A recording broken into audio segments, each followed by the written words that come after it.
honey child, more than words can say. If I didn't care, would I... Mr. Dufresne, describe the confrontation you had with your wife the night that she was murdered.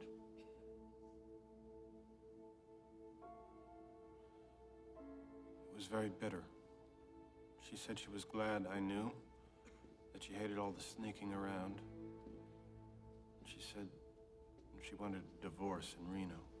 What was your response? I told her I would not grant one. I'll see you in hell before I see you in Reno. Those were the words you used, Mr. Dufresne, according to the testimony of your neighbors. If they say so. I really don't remember. I was upset. What happened after you argued with your wife? She packed a bag. She packed a bag to go and stay with Mr. Quentin. Glenn Quentin, the golf pro at the Snowden Hills Country Club, the man you had recently discovered was your wife's lover. Did you follow her? Went to a few bars first. Later, I drove to his house to confront them. They weren't home, so I parked in the turnout and waited. With what intention? I'm not sure. I was confused, drunk. I think mostly I wanted to scare them. When they arrived, you went up to the house and murdered them. No, I was sobering up. I got back in the car and I drove home to sleep it off. Along the way, I stopped and I threw my gun into the Royal River. I feel I've been very clear on this point. Well, where I get hazy is where the cleaning woman shows up the following morning and finds your wife in bed with her lover riddled with .38 caliber bullets.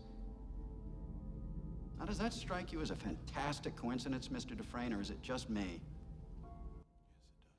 it does. Yet you still maintain that you threw your gun into the river before the murders took place.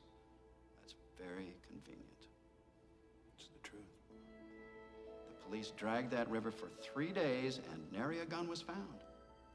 So there could be no comparison made between your gun and the bullets taken from the blood-stained corpses of the victims. And that also is very convenient, isn't it, Mr. Dufresne? Since I am innocent of this crime, sir, I find it decidedly inconvenient that the gun was never found.